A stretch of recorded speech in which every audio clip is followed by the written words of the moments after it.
Selamat siang, perkenalkan saya Niputu Virginia, mahasiswa Desain Komunikasi Visual dari Universitas Esa Unggul.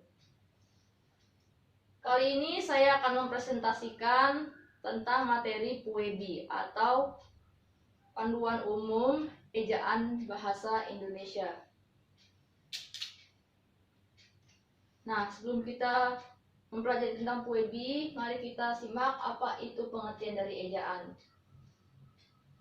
Ejaan adalah kaidah-kaidah cara menggambarkan bunyi-bunyi dalam bentuk huruf serta penggunaan tanda baca dalam tataran wacana. Tujuan pembelajaran PUEBI adalah memahami arti penting dan manfaat PUEBI, mengidentifikasikan kesalahan ejaan, tanda baca, dan kritika dalam tulisan. Dan yang terakhir, memahami dan menggunakan pedoman umum ejaan bahasa Indonesia dalam tulisan. Manfaat mempelajari PUEBI. Seperti yang kita ketahui bahwa manfaat mempelajari PUEBI itu sejak dini ialah menghargai sebuah bahasa negara sendiri, melestarikan bahasa persatuan, dan mempersiapkan diri untuk menjadikan salah satu tertib ilmu yang seharusnya dipatuhi agar bahasa Indonesia tetap menjadi bahasa kebanggaan negara. Next, pemakaian huruf. Yang pertama itu huruf abjad. Abjad yang dipakai dalam ejaan bahasa Indonesia terdiri atas 26 berikut. Yang ini ada huruf kapital, dan ini huruf non kapital. Jadi pengucapannya ada A, B, C, D, E, F, G, H, I, J, K, L, M, N, O, P, Q, R, S, T, U, V, W, X, Y, Z. Huruf vokal. Huruf yang melambangkan vokal dalam bahasa Indonesia terdiri atas 50, yaitu A, E, I, O, U. Huruf vokal dalam posisi awal, misalnya api, enak, ember, emas, itu, oleh, ulang, uang. Kalau huruf vokal dalam posisi tengah, misalnya padi, petak, pendek, kena, simpan, kota, bumi. Kalau menggunakan huruf vokal dalam posisi akhir, misalnya lusa, sore, tipe, murni, radio, ibu, buku.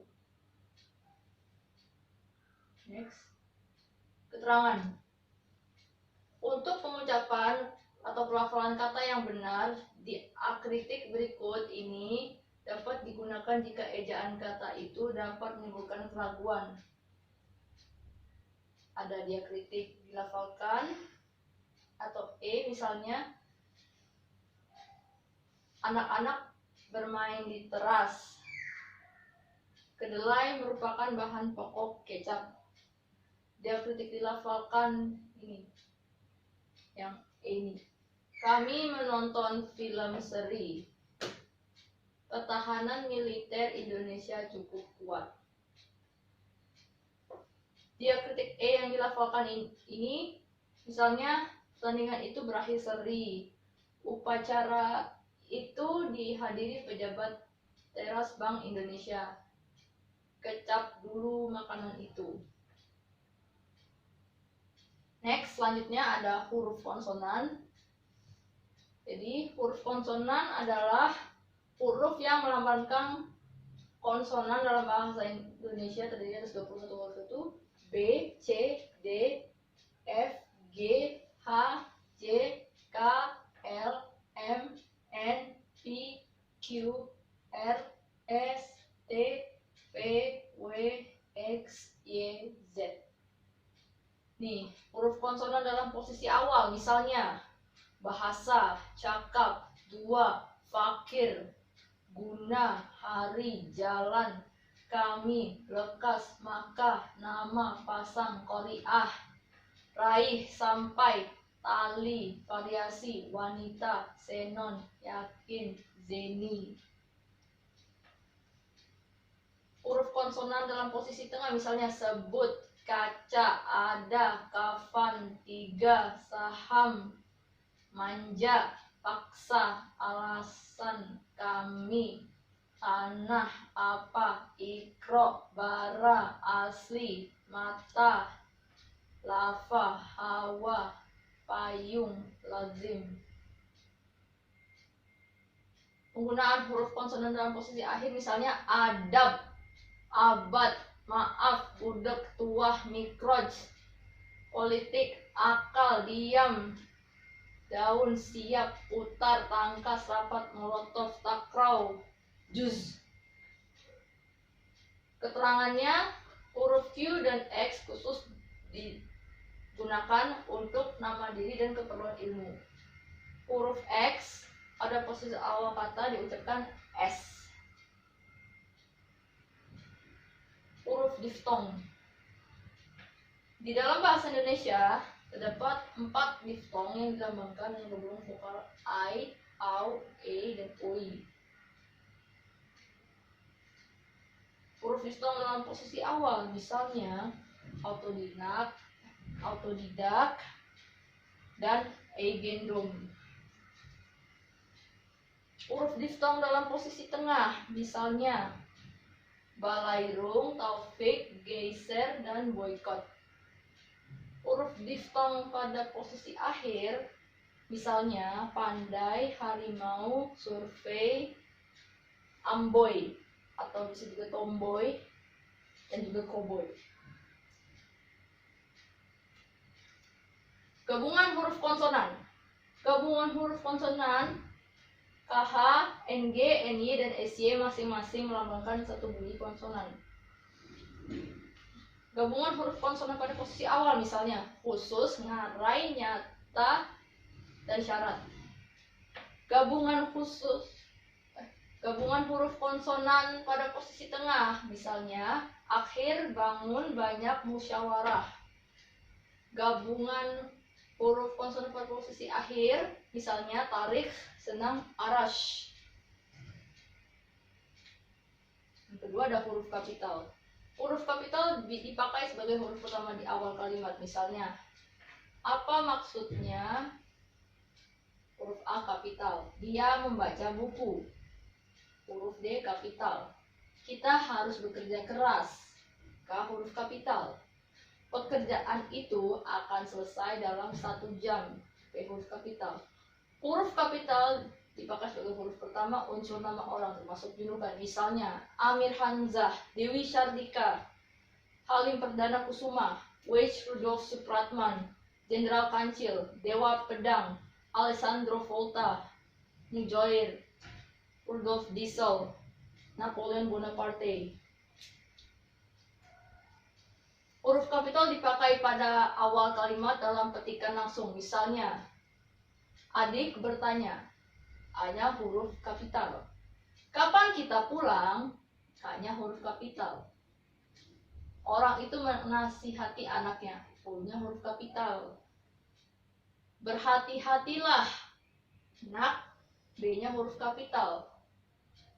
Mereka berhasil meraih medali emas. M-nya huruf kapital. Katanya. Besok pagi, B-nya huruf kapital. Kata dia, mereka akan berangkat.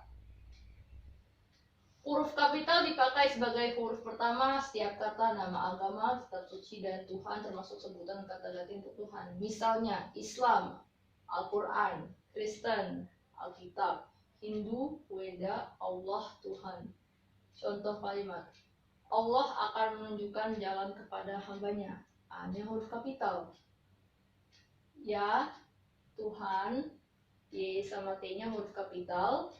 Bimbinglah hambamu ke jalan yang engkau berikan rahmat. Yang ketiga, penulisan kata. Kata dasar.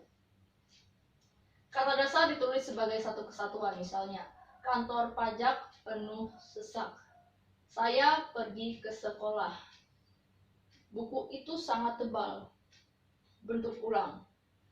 Bentuk ulang ditulis dengan menggunakan kata hubung strip di antara unsurnya. Misalnya, anak-anak, biri-biri, lauk pauk, berjalan-jalan, buku-buku, cumi-cumi, mondar-mandir, mencari-cari, hati-hati, kupu-kupu, ramah-ramah, terus-menerus.